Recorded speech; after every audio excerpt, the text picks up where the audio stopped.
এটা কিন্তু রয়্যাল বেঙ্গল বলা হয় কেন? রাজাদের মতো স্বভাব কাকে বলে? রাজাদের মতো স্বভাব কাকে বলে?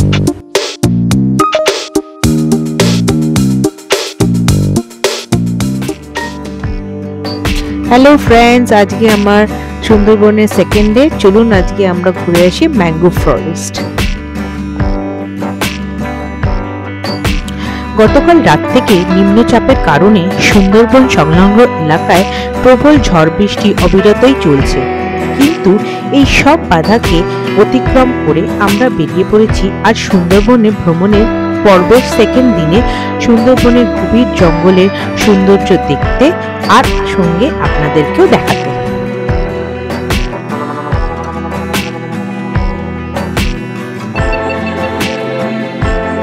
একসঙ্গে থাকে না, নির্দিষ্ট এরিয়া আছে, নির্দিষ্ট এরিয়া রাজত্ব করে। ঠিক এমনি ভাবে একটা রাজা একটা রানী আলাদা থাকে, সেটাই ঠিক সেম এদের মধ্যে কিন্তু সেই ক্যারেক্টারটা রয়েছে, যে কারণে কিন্তু অ্যাকচুয়ালি রয়্যাল কথার অর্থ হচ্ছে রাজকীয় একটা ভাব। তো এরা কি করে, একটা নির্দিষ্ট এরিয়া বেসিস কিন্তু রাজত্ব করে।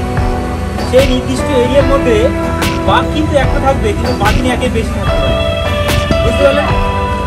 নির্দিষ্ট এরিয়া বেসিস কিন্তু আমরা যে ট্রাভেল এজেন্টের সাথে ঘুরতে বেরিয়েছি, সেই ট্রাভেল এজেন্ট আমাদের জন্য একজন গাইডের ব্যবস্থা করে দিয়েছেন, যিনি আমাদেরকে সুন্দরবন সম্পর্কে যাবতীয় অজানা তথ্য দিচ্ছেন। গল্প শুনতে শুনতে কোনো এক সময় আমরা পৌঁছে গেলাম দোবাকি ওয়াচ টাওয়ারের দিকে। দোবাকি ওয়াচ টাওয়ারটি নদীর ঘাট থেকে বেশ কিছুটা ভিতরে। এখানে ওয়াচ টাওয়ার পর্যন্ত যাওয়ার জন্য সুন্দর সুব্যবস্থিত কংক্রিটের রাস্তা তৈরি করা হয়েছে, যেটা শুরু থেকে শেষ পর্যন্ত মোটা লোহার জাল দিয়ে ঘেরা। আমরা সাধারণত চিড়িয়াখানায় গিয়ে জালবন্দি পশু পাখি দেখে থাকি, কিন্তু এই জায়গাটি হলো বন্য পশু পাখিদের একান্ত আপন ঘর, যেখানে আমরা হলাম খাঁচাবন্দি গেস্ট এবং আমরা নিজেরা খাঁচার মধ্যে দিয়ে উন্মুক্ত বিচরণ করা বন্য প্রাণীদের তথা বনের রাজা রয়্যাল বেঙ্গল টাইগারকে এক ঝলক দেখার আশায় সারা বছর হাজারো পর্যটক ছুটে আসেন এই মায়াবী সুন্দরবনে। সুন্দরবন নাম যথার্থই সার্থক।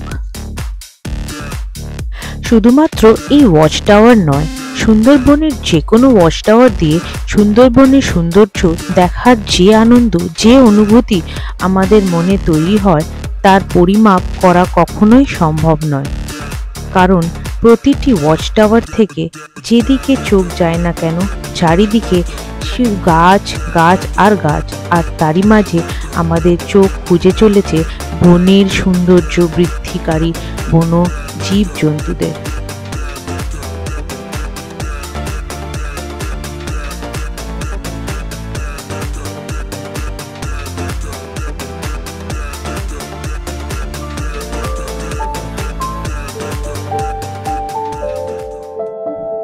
এই বনের মধ্যেই বিভিন্ন জায়গায় আমরা দেখতে পেয়ে যাই বনের দেবী বনবিবির মন্দির। এখানকার মৎস্যজীবী তথা আরো অন্যান্য জীবিকা নির্ভরশীল মানুষেরা জীবিকার জন্য যখন গভীর জঙ্গলে তাদেরকে প্রবেশ করতে হয়, তখন ওনারা জঙ্গলে প্রবেশ করার পূর্বে এই বনবিবির পূজা অর্চনা করে জঙ্গলে প্রবেশ করেন।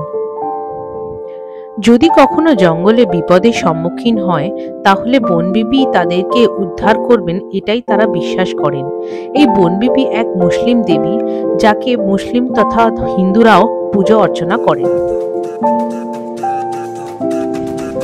দোবাকি ওয়াচ টাওয়ারে যদি আপনারা আসেন, তাহলে আপনাদেরকে জানিয়ে রাখি, এখানে ঢোকার আর বেরোনোর এক অদ্ভুত নিয়ম আছে।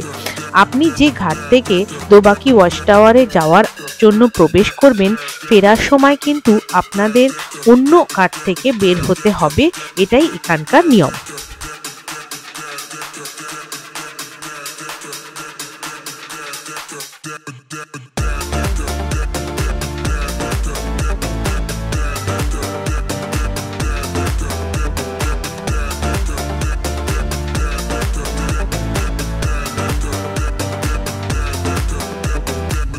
বনের দেবী হচ্ছে বন বিবি, এনাকে সবাই গণ্য করেন।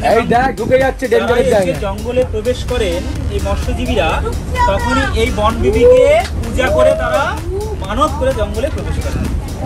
এই মুসলিম মহিলা কিন্তু এই বন বিবি, বনের দেবী, ঠিক আছে, ইনি কিন্তু মুসলিম মহিলা, কিন্তু হিন্দুরাও পূজা করেন। সময়ের সাথে সাথে আমাদের লঞ্চ ছুটে চলেছে সুন্দরবনের গভীর থেকে গভীরতম সৌন্দর্যের দিকে। সঙ্গে আমাদের মনকে পুলকিত করছে 360 ডিগ্রি ভিউ সম্পন্ন মেঘে ঘেরা এই মহাকাশ। দিচ্ছে যেন এক সৌন্দর্য ঘেরা মায়াবী রত্নের হাতছানি। নিঃশব্দে বলতে চাইছে অনেক কিছু।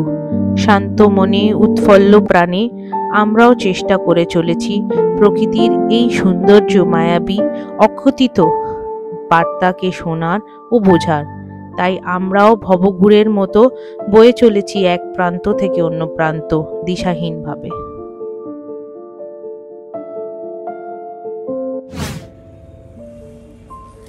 হাই বন্ধুরা, তোমরা হঠাৎ করে ভাবছো যে আমি কেন এই ভিডিওর মাঝখানে চলে এলাম, কিন্তু তোমাদের সাথে কিছু কথা আমার শেয়ার করার ছিল।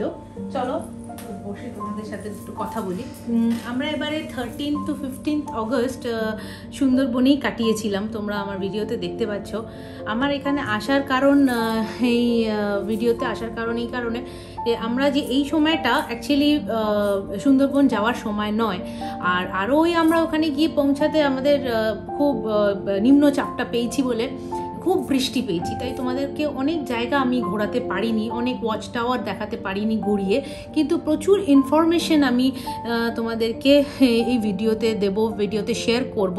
কিন্তু ঘোরাতে পারিনি বলে কিন্তু আমাদের মজা হয়নি বা এরকম কিছু না, কিন্তু এই মনসুনটা পেয়ে এত সুন্দর তোমরা বিশ্বাস করতে পারবে না। তোমরা দেখবে আমরা এই বোটে এই বৃষ্টিটা কিভাবে এনজয় করেছি, দারুণ দারুণ লেগেছে, মানে এত সুন্দর ওয়েদার, এত সুন্দর। আমাদের এখানে যাওয়ার কারণটা ছিল ইলিশ ফেস্টিভ্যাল, প্লাস আমরা দেখতে চাইছিলাম যে কীরকম লাগে এই সময় সুন্দরবনটা। বিশ্বাস করো এই বৃষ্টির মধ্যে অসাধারণ, জাস্ট ম্যাংগ্রোভ একটা জঙ্গলের মধ্যে যাওয়া এই বৃষ্টির মধ্যে বোটে করে, মানে ব্যাপক এক্সপিরিয়েন্স হয়েছে, ব্যাপক, জাস্ট ব্যাপক। মানে এই জন্য আমি ভাবলাম কি তোমাদের সাথে একটু ভিডিওটা এখানে এসে মাঝখানে শেয়ার করি, তাহলে তোমাদেরকে কিছু কথা আমি বলতে পারবো। যাই হোক, আমার ভিডিওটা তোমরা দেখতে থাকো অবশ্যই, আর দেখো যে এই মনসুন ওয়েদারে আমরা তোমাদেরকে কীরকম ঘোরাই সুন্দরবন। চলো। এটা হলো সজনেখালি টাইগার রিজার্ভ এরিয়া। এখানে রয়েছে সজনেখালি ওয়াচ টাওয়ার, যেখান থেকে সুন্দরবনের ভিউ আপনাকে মনমুগ্ধ করবে। সজনেখালিতে আপনি দেখতে পাবেন ম্যাংগ্রোভ ইন্টারপ্রিটেশন সেন্টার, যেটা ট্যুরিস্টদের জন্য এক সুন্দর দর্শনীয় স্থান।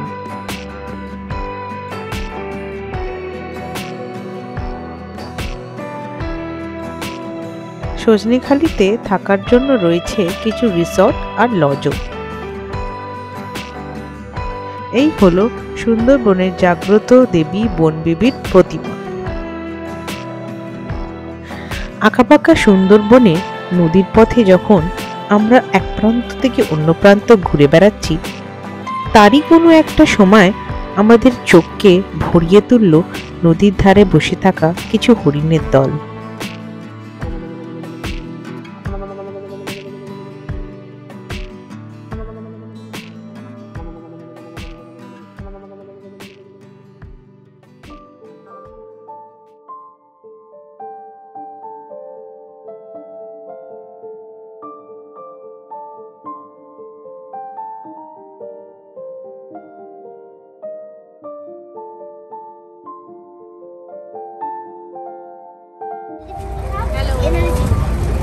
আপনারা দেখতে পাচ্ছেন আমি বসে আছি এই জায়গাটা, কেন ওপর ভীষণ বৃষ্টি হচ্ছে, আমি মেয়েকে নিয়ে যেতে পারছি না, তাই জন্য এখানে মোটামুটি বিছানা করা আছে, বৃষ্টির মধ্যে বসে আছি, নিচে সেফ আছি, মেয়েকে নিয়ে রেস্টও নিতে পারা যায় এখানে এসে।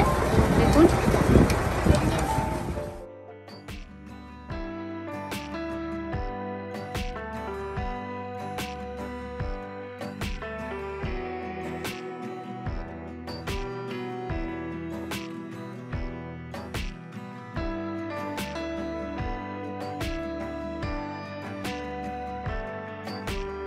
এটা হলো লঞ্চের হেসেল ঘর। সকালের ব্রেকফাস্ট থেকে শুরু করে দুপুরের লাঞ্চ, স্ন্যাক্স, ডিনার খুবই যত্ন সহকারে তৈরি করার ব্যবস্থা চলছে।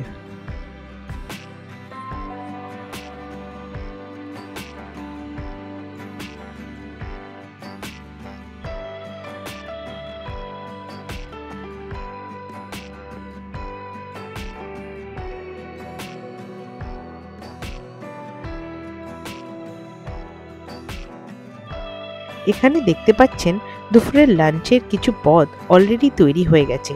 চলছে জোর কদমে বাকি পদ তৈরি হওয়ার কাজ। আমরা জেনে নেব কুক দাদার কাছে আজকে স্পেশাল মেনুতে কি কি আছে।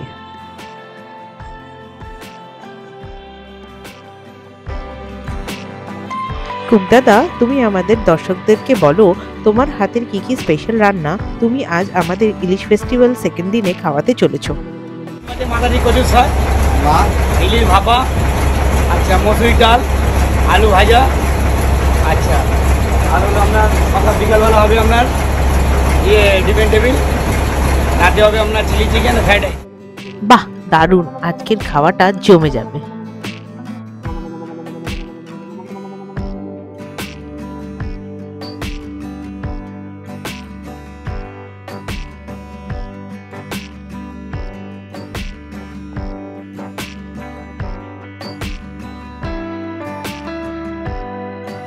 অবিরত বৃষ্টির মধ্যে দুপুরের মধ্যাহ্ন ভোজ সম্পূর্ণ করার পর আমরা ঘুরতে ঘুরতে ধীরে ধীরে পৌঁছে গেলাম আমাদের পূর্ব ব্যবস্থিত আশ্রয়ালয় পাখিরালয়ের দিকে। আমি পপি মিঠিপপের তরফ থেকে করেছি আপনাদেরকে প্রমিস, জানাবো আপনাদেরকে ভ্রমণ যাবতীয় খুঁটিনাটি তথ্য। আমার সঙ্গে সব সময় থাকবেন। যদি আমার ভিডিও ভালো লেগে থাকে তাহলে লাইক করতে একদমই ভুলবেন না।